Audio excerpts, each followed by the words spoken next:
Hello, welcome to Rejoin Rants. I'm Peter Corr. And I'm Lisa Burton. And today we're joined by our two guests, Richard Hewison and Brendan Donnelly.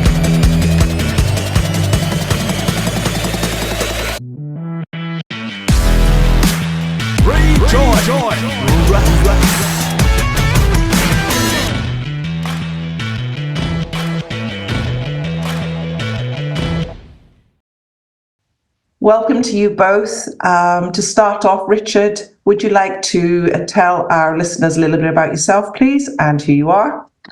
Thank you, Lisa. Yes, thank you ever so much for having me on tonight. My name is Richard Hewison. I'm currently the treasurer of the Rejoin EU Party, and I'm currently leading our team in the London Assembly election, where we're standing in the proportional representation section of the constituencies. Excellent. And Brendan, would you please like to tell listeners? Yes, I'm Brendan Donnelly. I'm currently the leader, although it's a collective leadership of the Rejoin EU Party, and our party wants to do exactly what it says on the tin. We want to get back into the European Union. A long time ago, I used to be a member of the European Parliament, but I've come to the conclusion that the traditional British political parties find it very difficult to look at Europe rationally. And I'm delighted now to be associated with the Rejoin EU Party, which has a much more reasonable, a much more thoughtful approach to European issues than most of the traditional parties. I'm number 4 on the London Assembly list, so I hope we get considerably more than one. But I'm realistic about the prospects, and I'm resigned to it being Richard, who I'm sure will do an excellent job. Well, we also hope that Brendan will get on the Assembly, but we'd need about 16% of the vote to get the 4th place on. So if 1 in 6 Londoners vote for us, then there'll be a mass of us on the Assembly, and things will really start to move. We can always hope, can't we? How is the campaign going? How's it going? It's going very really well difficult for a new party. I mean, we've had some setbacks. Just to put you in the picture of what has happened in London recently, the mayoral election used to be a transferable vote one, which is why we stood last time for Mayor of London. And of course, the Conservatives wanted to change the goalposts. And I have no shame in saying that I think it's blatantly to fix the election that they've moved to first past the post. As a result of which, we were umming and ahhing as to did we want to be involved in an election when it might be close. Last time we got 28,000 votes, which wasn't the difference between the winner and second place last time, but obviously in a tight election it could be. Then, of course, Sadiq Khan came out with some very, very pro-EU noises earlier on this year. A great opening speech, which actually seemed to contradict quite a lot of what the Labour leadership wanted to do. And given that, we decided not to stand for the mayoral election this time round. But as a result of that, we didn't get a party political broadcast. So BBC basically said, if you ain't standing for mayor, you ain't getting the broadcast. You can stand for the other 11, but we're not having you on our telly. So, of course, it's a bit of an uphill struggle as a result of losing that. But the campaign itself, on the street, talking to people, has been really, really good fun. And a lot of support. I think our trouble is not going to be so much converting people to vote for us as making them aware of our existence and telling them what Richard has been hinting at. The nature of the vote that they can cast for us on the 2nd of May. There are still people who think that all the elections are first past the post, which of course is wrong. It's an irony that UKIP spent a great deal of time getting elected under proportional systems for the European Parliament and indeed for the London Assembly. So there would be a paradox there, an irony of history if the way in which we began our fight back, our elected fight back for rejoining the EU, were by benefiting from a proportional election system. I think that is the biggest uphill battle you guys have, is just people knowing that you exist. Like you said, Richard, it frustrates me that when you look at the polls, you see, for example, Reform on 16%. I know this is, this is parties being elected nationally compared to you guys just being in London or whatever. But if you look at Reform in the polls, they're on, what are they on at the moment? About, I think they've been up to 14% is at the most, is it? They are getting close to about 1/6 of the electorate, which is a bit disturbing. Yeah. Now I know you can't directly compare these two numbers that I'm about to put out, but when you look at Rejoin the EU's polling, not the party, I mean just people wanted to rejoin the EU, polls at 63%. It frustrates me no end that you hear nothing on the media, especially broadcast media, about rejoining the EU, but you see reforms idiots all over. They've been boosted enormously by the BBC, as indeed was UKIP. Extraordinary statistic that during his time as an MEP, Nigel Farage was on 10 times as much as literally all the other British MEPs put together.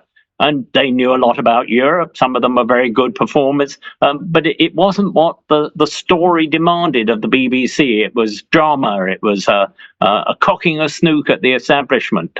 Well, in some ways, we're cocking a snook at the establishment. And I think at some point, the mass media will cotton on to that. We're very grateful, obviously, to the opportunities we get from people like you. And we've had a fair number of interviews, similar interviews. We've gained a bit of traction through them. And do you get any of the, sorry, Richard, do you get any of the big players like the BBC offering anything like question time or anything to you guys? Quite the reverse, Peter, quite the reverse. And indeed, I don't think it's just us. I think since the referendum in 2016, it's almost like the broadcasters took a collective vow of silence that the vote has happened.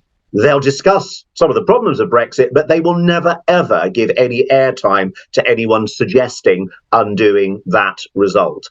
And that, to me, is a fundamental failure of... we talk about how our politicians are failing us, and I think that's very visible. But I think we should also be aware of how our journalists are failing us as well. They've failed us as a society in terms of giving fair and balanced coverage to people who could use the opportunity to change the direction that the country's in. But it's not just that they haven't offered us any space on TV at all. It's almost like they go out of their way to give us even less coverage than they would another minor party in that particular situation. Last time in London, we just got ahead of Count Binface. Now, if we'd had as much coverage as Count Binface on London's news, I think Rejoin EU would be a far, far bigger topic than it is now. Perhaps the trick is you need to get a great big bin coloured in the EU colours and just wear that on your head everywhere. I think I should have done it the Count last time because just coming one place ahead, I think it might have got some media. But and that goes perhaps to the other reason as well. Brendan's absolutely right to say that UKIP and Brexit were made by the BBC, but that's just because the people behind it are just so weird that for Car Crash TV, it's the sort of person they want on. I don't think we have anyone that's weird enough to appeal to the BBC's producers to actually get them some controversy on air.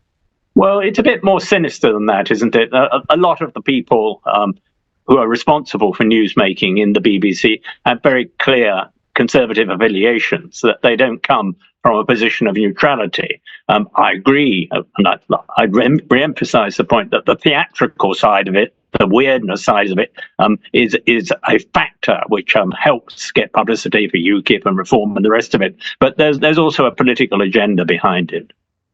You make a really good point, because I have noted, and I've thought exactly the same thing, Richard Tice at the moment, he's everywhere, he's on everything. And I've thought myself, they're just, they're doing exactly the same with Reform as they did with UKIP.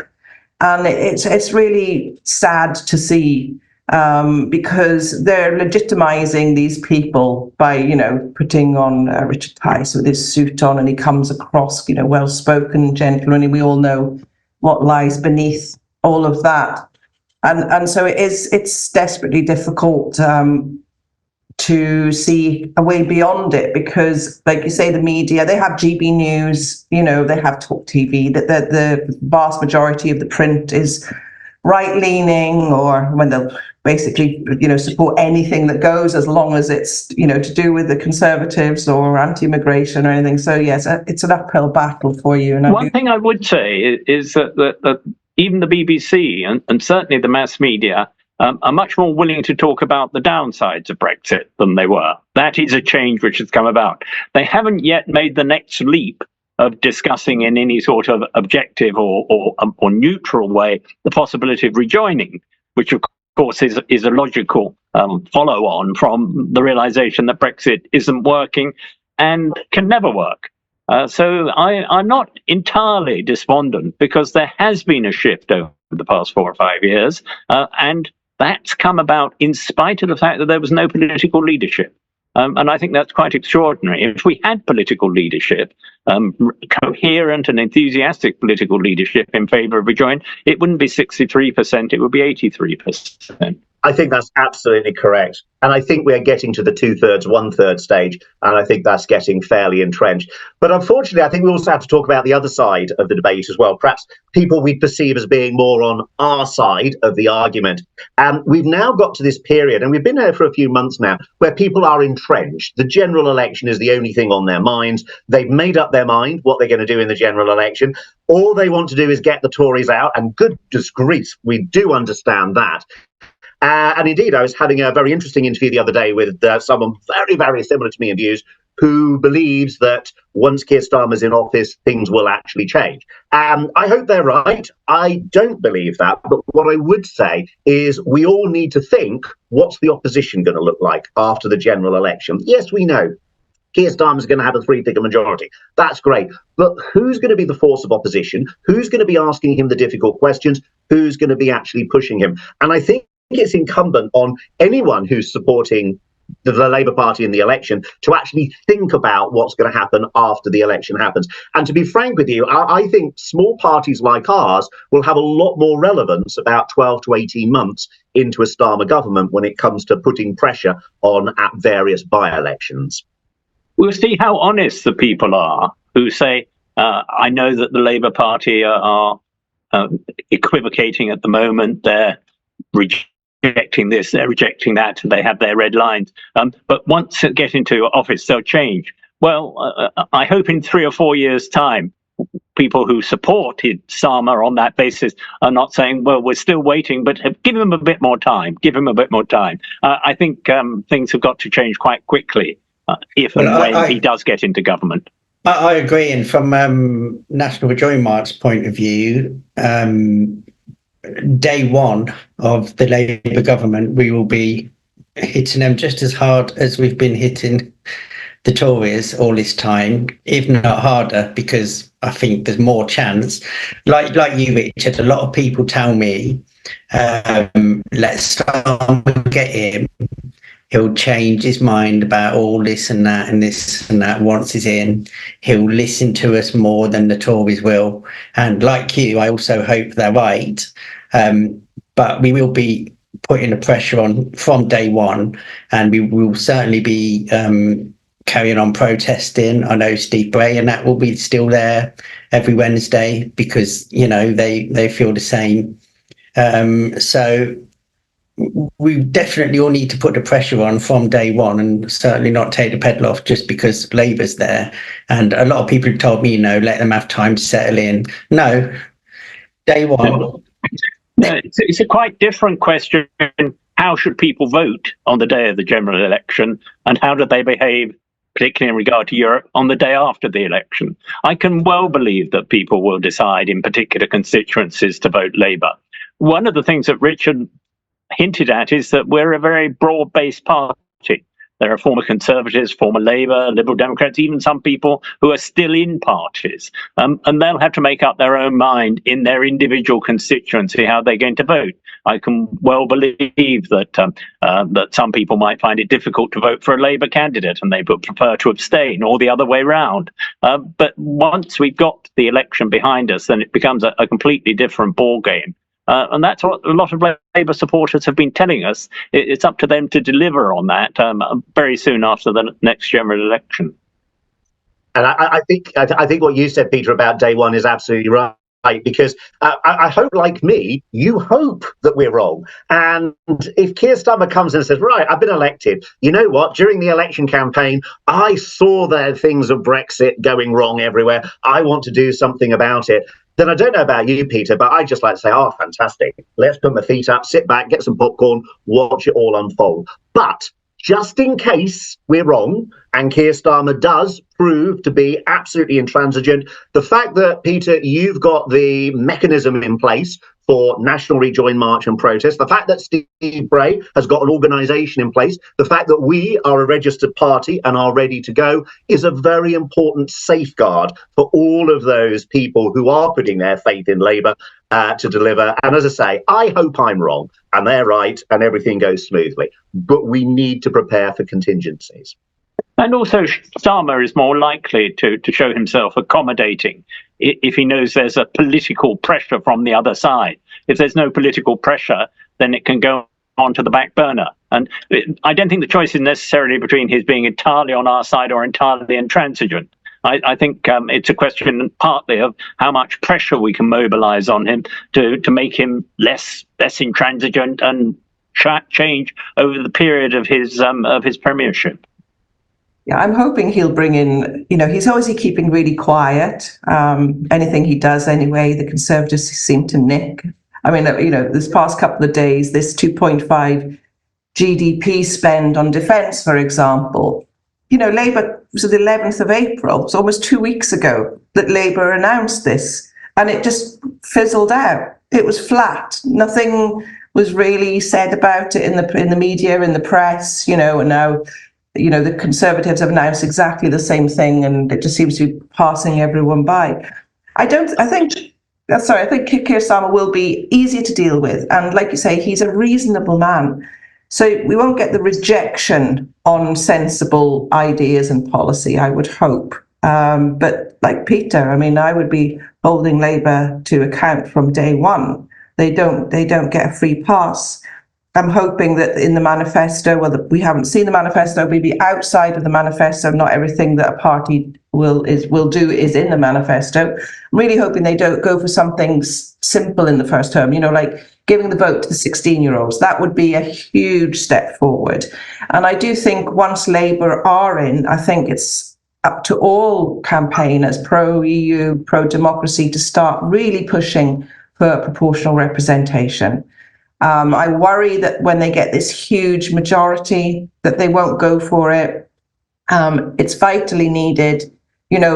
Before, I've said this before 2019, they said Labour wouldn't be in for a generation. We're only 4 years down the line now, and Labour are going to win. We could have a reverse of things. And I think the party that's going to remain of the Conservative Party as an opposition are going to be so far right, so extremist. That is my worry. That's all they're doing now, the likes of Reform and UKIP. They're trying to force the Tories to go more and more and more right and harder right, and that's not going to stop. So I just hope that Keir Starmer has the guts and the backbone to just really stand up to that and still proceed with some really progressive policies once he's in. It's a very depressing aspect of British politics that oppositions always say that they'll think about or are well disposed towards proportional representation. Even Starmer himself, when he was seeking to be leader of the Labour Party, didn't rule it out. And then when they either get a majority or they think they're likely to get a majority, suddenly they realise what a damn good system first past the post is. It's all utterly opportunistic, and it's rather depressing, I'm afraid. I think that's right. And I think, Lisa, you make such an important point about PR. And I think one of the things we have to do is remind Labour of its own history. And that history is from the 90s. In 92, when Labour lost an election they should have won, they were devastated. They looked at how first past the poll had stuffed them and put a right-wing government in that the UK didn't want. And by the time we came to 97, virtually everyone in Labour was convinced that PR was the way forward. Then, of course, Tony gets in with a landslide, and suddenly it's, the Tories are defeated forever now. We're never going to see the Tories again. Now that we're in on first past the post, why do we want to share with the Liberal Democrats? Let's stick with first past the post. And I worry that in the general election of 2025, when it it's finished, we'll have this same rhetoric again. Oh, the Tories are history. They are not. They're like vampires. They will crawl their way out of the pit again to haunt us in the future. And if we don't go down the PR route, Labour are going to destroy their own futures as well as the futures of all of us. And I think we have to hold Labour, make sure that Labour activists very, very much remember the lessons of the 90s there. Yeah, I think a glimmer of hope I have over PR is that I think it was either the last conference or the one before, the unions actually came out for being pro-PR for, I believe, the first time ever. And they are basically bankrolling Labour, let's face it. And I think that's what scuppered PR last time, was the fact that the unions just weren't on board with it. They didn't want it. But if the unions want it as well, we know the membership does, because they voted a vast majority in PR at the same conference. All the activists, Labour activists that I know, are pro-PR. I don't think they can hide from it. If anything, that's a stronger sentiment in Labour than Rejoin EU at the moment. So I think it is, but when Labour win under first past the post, I have a feeling that certain minds will be changed as to how much they like that. When Labour get 45% of the vote and 90% of the seats, I think then things will change. And also Starmer has a very firm grip now on the way in which the Labour Party works. It's not just that he'll have the prestige of an enormous majority, which, as Richard says, is very important, but I think his grip on the party machine is very tight, and you can understand why he's gone down that road, but it'll make it more difficult for him simply to be convinced on PR by rational arguments. And do you think if we do have PR, it really will help the Rejoin EU Party? Well, I hope it will help the cause of Rejoin. I mean, I don't know how Brendan feels, but I'm very much a member of a party that I wish didn't have to exist, and I would like very much to bring an end to when we actually rejoin the EU. And I think PR could be a very, very important step in getting parties of goodwill to come forward. Already the Green Party now have really good policy on the EU. They just don't talk about it very much. To me, the big frustration is the Liberal Democrats. Ed Davey made this ridiculous speech when he became leader back in 2020. We are not a rejoin party. And even though he's tried to appear flexible since, he will not walk back on that particular statement. And I would like to see a Liberal Democrat Party that actually does what their membership wants and comes alive after the next general election. And as far as I'm concerned, the role of our party is to nip at the heels, kick at the butts of those parties ahead of us to try and push them in a positive direction. Well, Richard's so much younger than I am, which is why he's looking forward to joining some other party after the Rejoin EU Party ceases to exist. But I think it will see me out in my political career. I've been a member of a number of political parties, and I suspect that this one will be the last one. As Serge Gainsbourg said to Jane Birkin, "You will be my widow." As to when she worried if he'd had lots of affairs, as he'd had with all his other wives up till then. As when you were an MEP, Brendan, you were a Conservative MEP, is that? I was indeed, yes. And how have you felt about the decline of what would have been your party and the direction it's taking? It's immensely sad. It's immensely sad. Obviously, there's an element of anger and disappointment and frustration, but it's sadness as well. Because I know that not many left in the Conservative Party now, but when I left it, there were a lot of people in the Conservative Party who agreed with me, or they weren't so far away from my opinion. And they I'm afraid, let the side down by not adopting the tactics of the UKIP wing of the party. Because when you talk about Reform as wanting to press the Conservative Party in a more right-wing direction, that's right. But in fact, there's quite a lot of infiltration already in the Conservative Party by Reform. There's a substantial overlap between the two. They're not two wholly distinct entities. And I very much regret what I think was the opportunism or the misplaced sense of loyalty, or in some senses the opportunism of many of my colleagues in the Conservative Party, who simply said, we'll keep our head down and think that the ball will bounce back in our direction. it never did, and they were outwitted by a much more ruthless and much more determined wing of the party than they ever showed themselves to be. Don't forget, Mrs. Thatcher had to resign over her anti-European views, and that's not so long ago. Exactly. I mean, the Conservative Party, under Churchill, set up the Council of Europe, as we know, the European Convention on Human Rights and stuff like that. And I've been doing a bit of research into that for European Movement UK. I'm on the national exec, and it's absolutely fascinating. And but when you bring up Thatcher or Churchill being pro-EU, they just brush it off. That was a long time ago. It wouldn't be like that now. Same with the ECHR, that was fit for a different time. No, the European Convention on Human Rights was written for times exactly like the ones that we are in now. And I think it's deeply disappointing. I know many traditional One Nation Conservatives, and I think it is very sad to see the party fall apart like that, even though they wouldn't have always been my type of politics. I think it's deeply sad. I think it's a great unresolved question of British politics.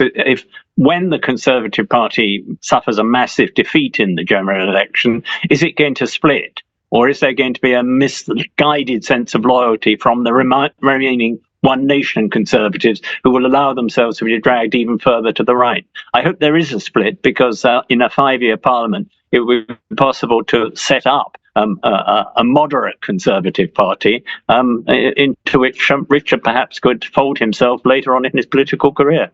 Yeah, I don't think that's going to happen. I have been in other parties, but I've never been tempted that far to the right before. You say that. I hear a lot that the Conservative Party is a party who wants power and they will do anything to get power. How true do you think that is? I don't think it's true at all anymore. I don't think it's true at all anymore. No.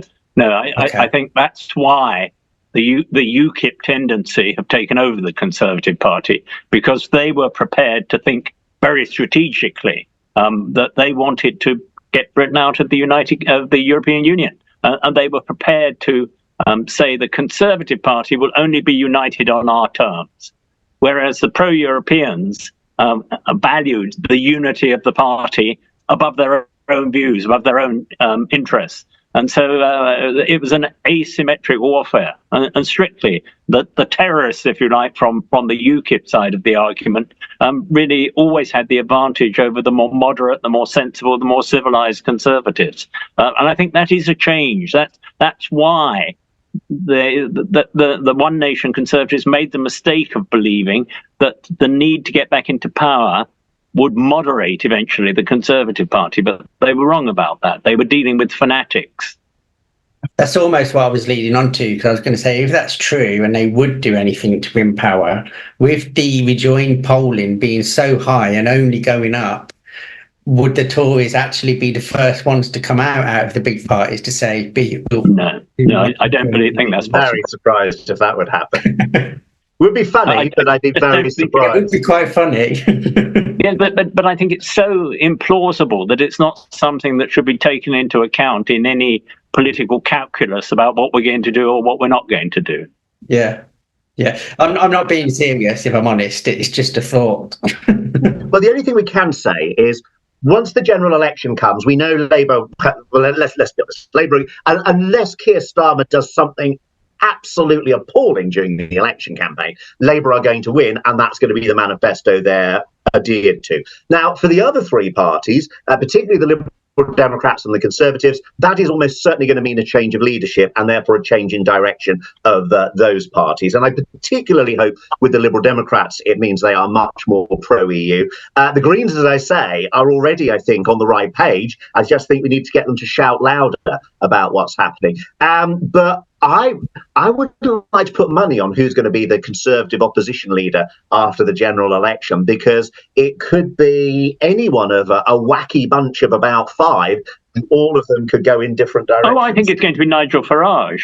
I think it would be Suella Braverman or Nigel Farage. But I think the possibility of Farage taking over the Conservative Party is severely underpriced, as they say. I completely agree with you, Brendan. I honestly think he's been going to Conservative parties.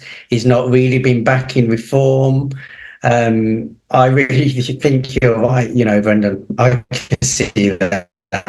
Well, I think Reform are a bit like Rejoin in Richard's analysis of it. They want their party to cease to exist and be folded into the Conservative Party, or the Conservative Party to be the subject of a reverse takeover by them. I think you might be right about Nigel Farage leading them into the next election. I don't think he will be the next leader, because he would have to actually stand as a Conservative in the upcoming general election, which is why I think Lisa's probably on the money there with the horrific Suella Braverman. If I'm honest, the nice person in me who would like to see a reasonable opposition led by reasonable people probably thinks Penny Dreadful might be the best one to emerge, because at least she might sound reasonable and steer them in a more moderate direction. But I think you may be right. Suella Braverman would be the worst possible leader they could have. And so the bad side of me probably... Penny Mordaunt during the referendum campaign told one of the most unambiguous lies, which was that the United Kingdom would not be able to veto the accession of Turkey to the European Union. So let's not get too enthusiastic. That's true, but let's remind ourselves, nobody expected Leave to win, least of all Leave, which is why, from her point of view, and for many of them, when they were spouting those lies, they were thinking, oh, well, we could just be dramatic, we'll look like heroes, plucky losers who come second with 45% of the vote, and people will forget about it. And I think you're right, though, that her feet need to be held to the fire for that. So do all the other liars at the time of the referendum. I don't think any of them really believe their lies would be believed. Are you guys fielding candidates in the general election as well? And how many? How many and where, if you tell? Well, that is a very good question. At the moment, we're kind of at the process of chatting to people who want to stand, talking about where they might stand, that sort of thing. There is a magic target of about 90, at 91 to be precise, which would guarantee an election broadcast. And one thing we would like to do is to try to get a party election broadcast to talk about rejoining the EU in the middle of an election campaign that I think will want to ignore it. I don't think it's not to sort of spike any seats. I'd be quite happy to stand 91 people in the most rock-solid Labour seats there are just to get that election broadcast. We may not get to the 91, but we have quite a lot of people who are very keen to stand. For example, I want to stand just so I can vote with a clear conscience for an appropriate future in my constituency. I won't affect the outcome in my constituency. My constituency is currently a marginal Tory, but if you put the current polls in, it's a Labour majority of about 15,000 there. So I'm not going to affect the outcome, but it will at least give me and my friends in the constituency someone we can actually vote for. One of the things we were asking ourselves about when it seemed that the election might be close, say a year ago, was whether we ought to stand in constituencies where we might make a difference. Given that Labour are going to have such a thumping majority anyway, that consideration has gone away, certainly in my mind and the mind of other people. There's a constituency that I may be standing in, which a little while ago might conceivably have elected a Conservative by the vote against him being split. That's not going to happen now. I was going to say, how do you select your candidates? That was my question. Did you reach out and always advertise for people to come forward and then speak to them and vet them that way? Or do you actively go looking for people and invite them? Or... Well, it's a good question. And we have a mailing list of, I think it's about 4,000 to 5,000 now. And so we've done a couple of mail shots to everyone on that list, sort of explaining what the process is, asking people if they would like to. And then at the moment, we have a monthly meeting for potential candidates. So the first 3 of those have been sort of briefings so that you get to know what legally you have to do, what legally you can't do, what hurdles you have to come across in order to do so. And so we're currently at the stage where we've got a list of people who are keen to take it further, but at this moment we're kind of still working through. The basic idea is Brendan and myself will probably have a Zoom interview with most people who we haven't already met. to find out why they want to stand, what they're into doing. But it's worth actually saying, to stand for our party, you actually only need to do two things. Number one, you have to be in favour of rejoining the EU and obviously want to stand to promote that issue in your area. And number two, you must not be in any way associated with bigotry or intolerance. So no racists, no homophobes, thank you very much, in our party. If you've got a track record of that, you won't be welcome. We asked the candidates to sign a candidate pledge, which basically pledges that they will always vote in a pro-EU way and that they reject bigotry and all forms of intolerance. We are a small party, though, so to a large extent, we are going to have to take things at face value unless there's some very big glaring red flags. One of the amusing things about the European debate in this country is that there are people who are against the European Union because it's a socialist plot. And then there are others who are against it because it's the epitome of globalization and ultra-liberalism. We, as being a broad party, are very happy that people should be in our party who have radically different versions of what they want the European Union to be. They can want it to be a very free market European Union. They can want it to be a much more left-wing European Union. But that's up to them. That's an argument for the day after we get back into the European Union. That's it for me. I've been asked before, what does National Rejoin March do when we rejoin? And for me, that the next phase is to basically almost police European elections, make sure we get decent MEPs sent to Parliament like yourself, Brendan, rather than idiots like Nigel Farage who just goes out there to wreck it. We need to really concentrate on European elections and make sure really good, decent people who want to go out there and do proper work get sent to the European Parliament. So for me, the work don't stop after we've won that referendum or however it happens. Absolutely. I think you're so right there. And personally, I can't wait to see the day when MEP Burton and MEP Corr are both, whatever parties you choose to stand with, getting into the European Union election. And I look forward to the day where Brendan and I are on opposite sides of the fence when it comes to the debate in some of the European elections. So, well, I think that if we do continue our existence even briefly after getting back to the European Union, the electorate will be so grateful to us that we'll have a smashing election victory in the first election held after our rejoining. And I'll be very happy to see you in a senior position in government, Richard. I'll be watching from the sidelines. I think it would be very bizarre if we were back in the European Union, if we were then standing in a European election as the Rejoin EU Party. I think people might quite legitimately question, what's the point in sending someone to Europe who likes Europe? We want people who are going to hold Europe to account. Well, you'll have to do what Farage did, and because it was the Brexit Party, weren't it? And then they had Brexit, so now it's the Reform Party. You'll have to change it to the, I don't know, call it, we will promise not to elect any morons party or something.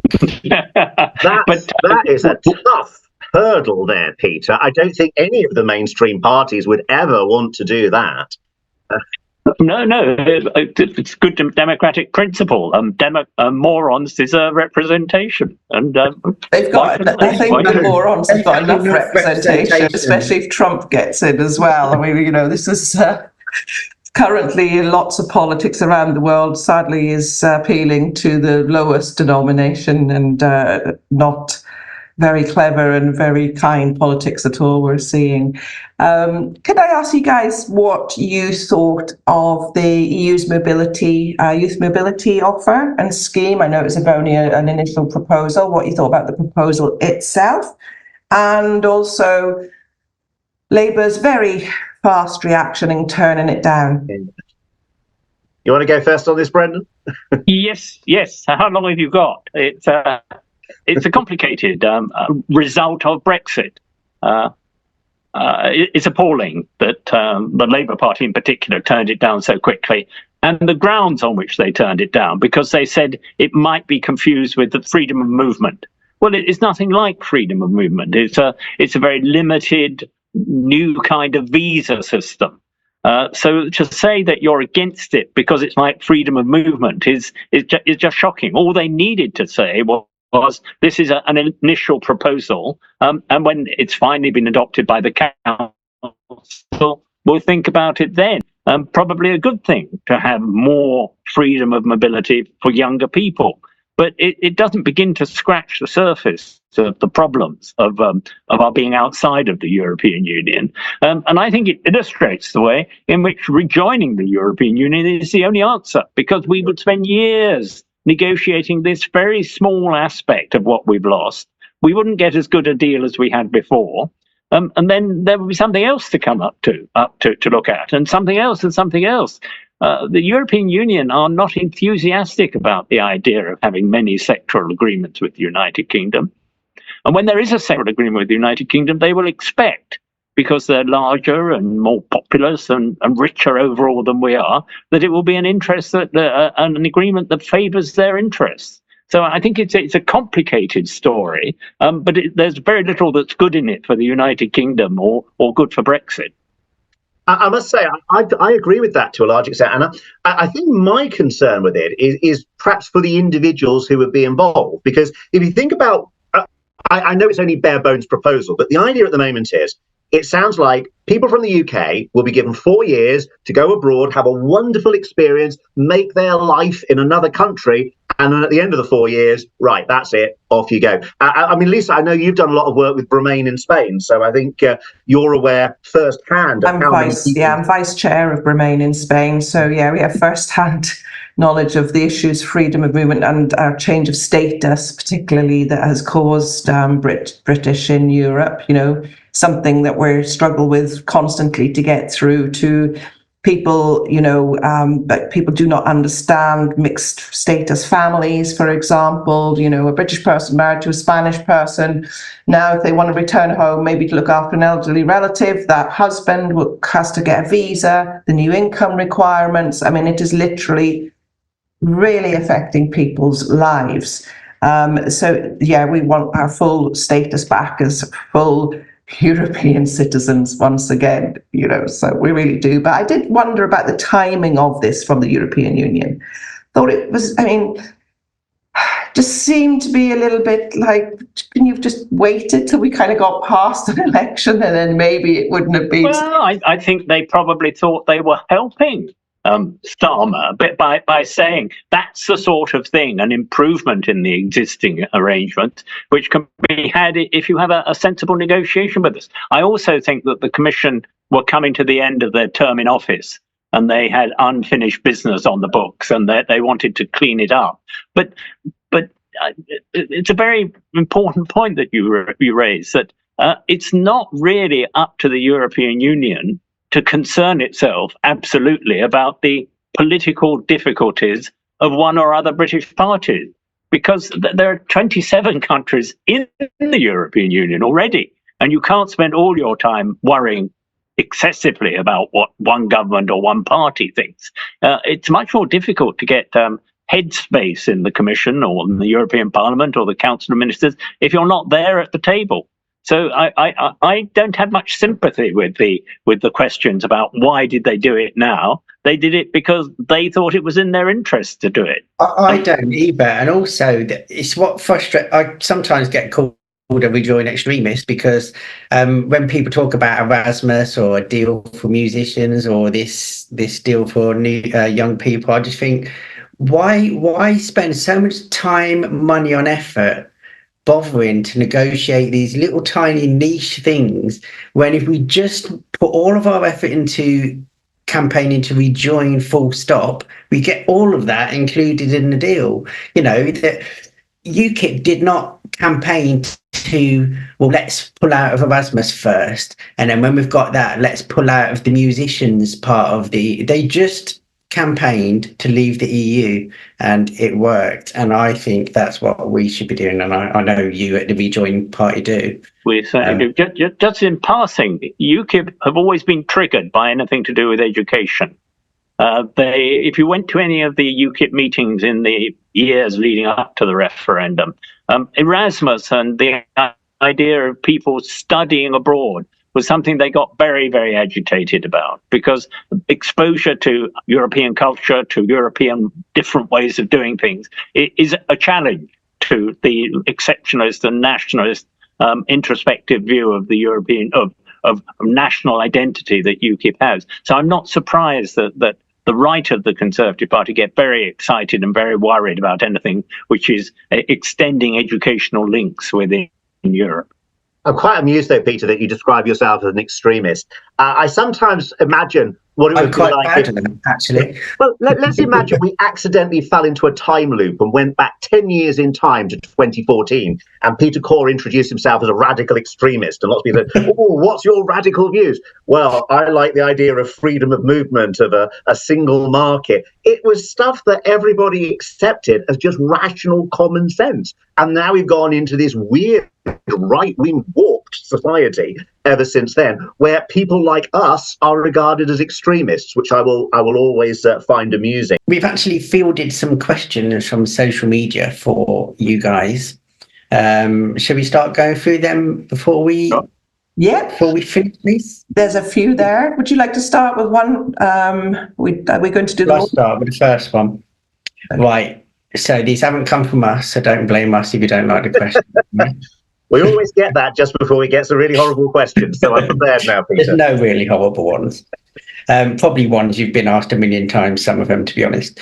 Right, so the first question is, the True and Fair Party have a firm Rejoin policy. Why should people vote for you guys instead of them? Well, we've actually been campaigning with the True and Fair Party where they're actually standing, but they are only standing in 9 seats, and I think they might be only standing in 7 now. I'm not entirely sure. But both Brendan and I went up to support the candidate in Mid-Bedfordshire when they stood in the by-election, and we work with other parties. You may not be aware, but Volt UK are also working with us in London, and indeed, Rejoin EU is just a convenient label to put on a ballot, if we're honest. So of the 11 candidates on the list of 11 in London, 3 Volt candidates are standing as well.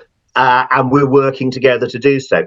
We've also worked in the past with Londependents, even though they're no longer a political party. We work with the European People's Party. We will work with anybody who has a positive EU agenda. And I really hope that Gina, I know Gina Miller's really, really focusing on one constituency, and I really hope it goes well for her there. And we, of course, will be turning up if we have a few spare days during the election campaign, we'll turn up and help her in there as much as we can.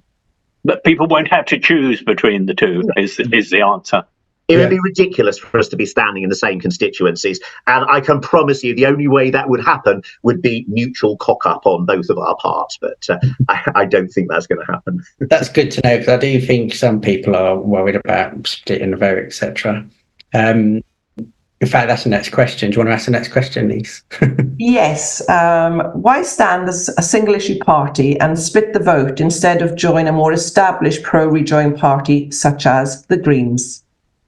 Oh, that's a lovely question. And this is a great argument for the London campaign at the moment, because if we're frank, in London, yes, we probably are chasing some of the same votes as the Greens. Now, the Green Party have a marvellous environmental policy. And full disclosure, I used to be a member of the Green Party, and I was a member of the Green Party until 2015. The reason I left the Green Party was in the 2015 election.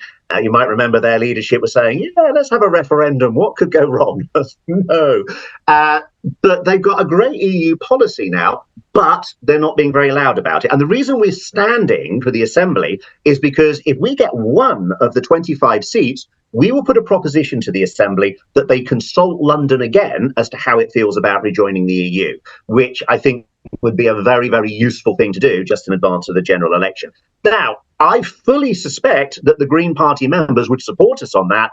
The thing is, they won't propose it themselves. So the reason I think you need just one out of 25 as a Rejoin member is because that person, I don't mind being the useful idiot if it comes to it, in putting things on the agenda where the other parties are sort of fanning their faces and clutching their pearls and not wanting to step into what might be a controversial issue. That's why I think we have a role. In the general election, when it comes to splitting votes, now, you can only split votes if it's mathematically possible to do so. When you get to a stage where one party, the Labour Party, is starting to poll twice the opposition Conservative Party, well, as it's going to be soon, it becomes mathematically impossible to split the vote. If Labour are on 41 and the Tories are on 20, even if we entered and split the vote from 41 to 20 and a half, the Tories are still out. So we're entering electoral territory now where splitting the vote is no longer a relevant issue.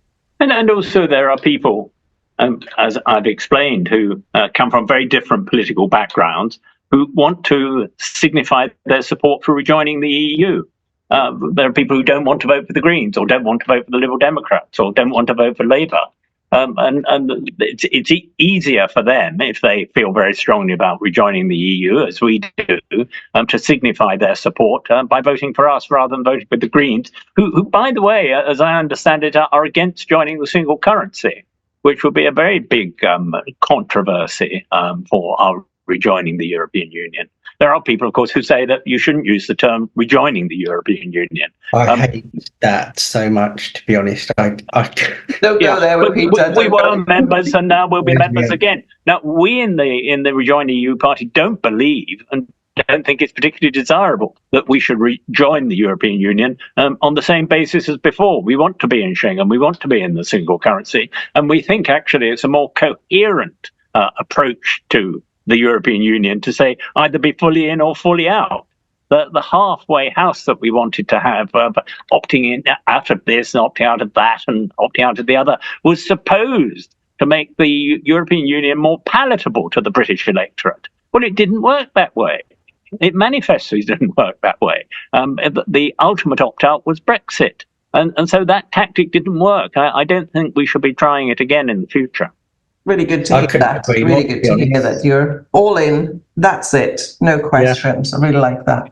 I couldn't agree more. And if including the currency, that's a bit of a project that I've permanently got going on, how we can make that a thing. The polling for so at the moment the polling for Rejoin is 63%, but when you put into the equation but Rejoin, and that includes joining the currency, it goes down to, I believe, about 48%, weirdly, at the moment. But when you post that online, I do this quite a bit. I put that online deliberately because then Brexiteers will come on, with the ever shrinking minority of people who still support Brexit anyway, will come on and say, well, there you go. We're not pro Rejoin. It's not 63%. It's 48% because we do have to be in the currency. And then I point them to the fact that actually 48% is a record high for support for joining the currency in this country. So when you look at it in that way, this is without any campaigning, bear this in mind. There's no real mainstream Rejoin campaign, certainly not talking about joining the currency, for example. So when you can see that we're at a record high, to me, just a little bit of campaigning would push us over that majority, even joining the currency. Well, and it'd be interesting to know in that particular opinion poll. I've seen different opinion polls which give slightly different results. But in general, they do point out that if you factor in joining the euro, then the majority goes down for rejoining. But sometimes the question is phrased in the most tendentious possible way. Would you be prepared to join the European Union if it meant giving up the pound? Yeah. And of course, once you frame the question that way, then you're asking for a particular answer. And the campaigning that you're talking about wouldn't have to be very vigorous to understand that there are other ways of framing the question. Do you want to join the euro? I remember when in the 1990s, there was this question of William Hague being in favour of a referendum on joining the euro or not. He thought he'd get a no vote on. And somebody asked what would be a neutral and objective phrasing of the question. From a Conservative audience, I remember the answer came, well, the objective framing of the question was, do you want monetary decisions taken by the Germans? Now, that obviously reflected a certain set of attitudes, but it's all a question of how you frame the question. If you frame the question in a different way, you'll get a different answer. Do you know how I frame that question? I always say it's really basic, but I'm a basic type of person, so I don't mind admitting it. But I always say, when you look at your bank balance, what are you looking at? The number and what you can afford to buy, whether that number pays you rent or et cetera, or are you looking at the symbol in front of or behind that number? And everyone always says the number, because to me, currency is almost, I know it's you get into economics and that, it's very complicated. But to me, most people who object to joining the euro, it's all a feeling thing, in the same way Brexit was one in the first place. It's they don't want to lose their pound with the Queen's head on the notes or whatever. I'm like, do you honestly care about that? But most of us are banking with apps on our phones nowadays. It's just the number. Let's think about the number. And I think if we joined the euro, it would make the euro stronger, perhaps even stronger to the point where it's better than the pound. So we'd all be better off if we joined the euro. That in that case, wouldn't we? Who cares about the symbol in front of it? Or well, for a basic commentator, that sounds to me a rather sophisticated commentary, if I may say so. Thanks, Brendan. Another thing I have to say, one thing that I do enjoy when I get into conversations of giving up pound is reminding people that actually we shouldn't call it the pound anymore. We should call it the ATP, because since the Brexit referendum, that's now what it's worth. So you've devalued. And remember, every asset in the UK is measured in pounds. So basically, we've knocked 1/5 of the entire value of everything built up in the UK over centuries and centuries. Now, if you don't want to play roulette with your money and you'd like a stable base currency, then going for something like the euro is not a bad thing to do. And indeed, if you take into account the inflation as well as the exchange rate, you could argue we're now down to the 65p when you look back at 2016 and all the economic woes it's actually brought us. But to be frank, I think to a large extent the currency argument is a distraction by the Brexiters, who know that they've run out of arguments, and the only thing they've got to actually perhaps not even put fear in people, but to make them think, oh, I don't want to do this, is saying, oh, this is going to be hassle. You're going to have to change your bank account. You're going to have to change things into euros. And when people think about it, actually, it's not that big a change. One of these, and I've seen this, I'm going to say it, but you already have stated your position on this, but I'm going to just quickly run it by you again. Why stand in London where we have Khan, who is totally on our side? Just to reiterate, you are not running for London Mayor. It is purely for the London Assembly. People do not have to worry about voting for the Rejoin Party affecting the mayoral election. Absolutely. Thank you, Lisa, for that recap as well, because you have 3 ballot papers in London. We took the decision not to stand for mayor. And I should just say, it's not just Khan, who's very pro-EU. Zoe Garbus as well from the Green Party is very pro-EU as well. So we thought with 2 fairly decent candidates in the election, I'm sure the Lib Dem is as well, but we've just not heard much of him this particular election. So that's why we're not standing in that. We're also not standing in the second ballot either, which is for the constituency members, because that is a first past the post, pretty much a head-to-head between Tories and Labour in all 14 constituencies, one which is Lib Dem to Tories. But again, those are all first past the post. For those who don't know how it works in London, 14 people are elected to the Assembly of 25 by that first past the post. We're standing on the top-up list, which is the final 11. So let's say, for example, Labour let's use easy numbers. Let's say they get 10 out of 14. They may actually do a lot better than that. They did 9 last time. They're going to do well this time. But let's say they get 10. That means they've already got 40% of the vote.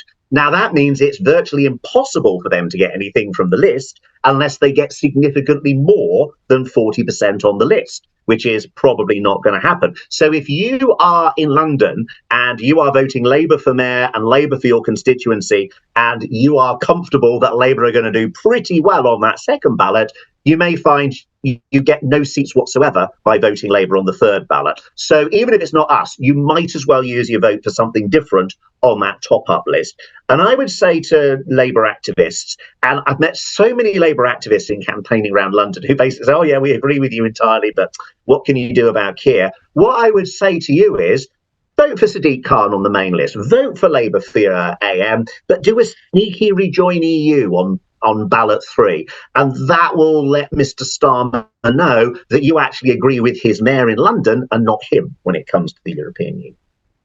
It's excellent to hear. Before we wrap up, have you got any events that you would like to tell our listeners about here today? Anything coming up? Oh, well, if you're a student in London, you'll probably see us at one of the lunch times between now and election week. We've done lots and lots of events up and down London, talking to people in the street mainly, because let's be frank, we don't have an awful lot of money. So leaflets and talking to people in the street is our main weapon of choice. Most of our campaign is now over, but we are going to be focusing on those key areas. You'll see us in Camden Market on Saturday, and you'll see us in the lovely, hopefully sunny gardens of Soho on Friday night as well. And we will try to keep people updated on Twitter as to where we are, and anyone who wants to come along and ask a question, you're more than welcome to do. We'll make sure we're making sure at least 2 of the 11 candidates are at every event to answer any questions people have got. There was an advert for the privatisation programme in the 1980s, Tell Sid About It. The idea was you should tell your friend who might or might not be called Sid.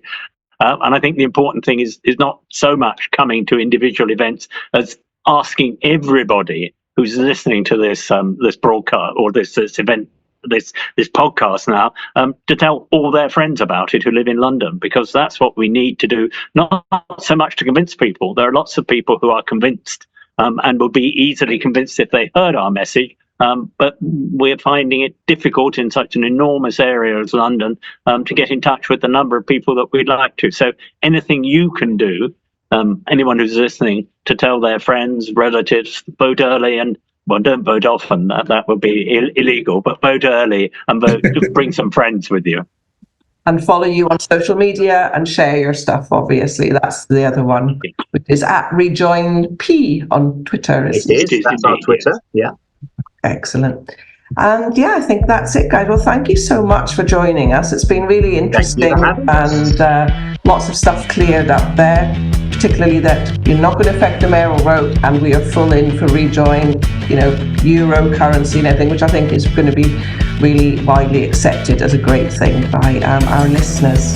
So thanks very much. Thank you very much indeed. Thanks for having us. Thanks for coming. You got my vote. Okay, bye-bye. Bye-bye. Take care then. Bye-bye. Bye-bye.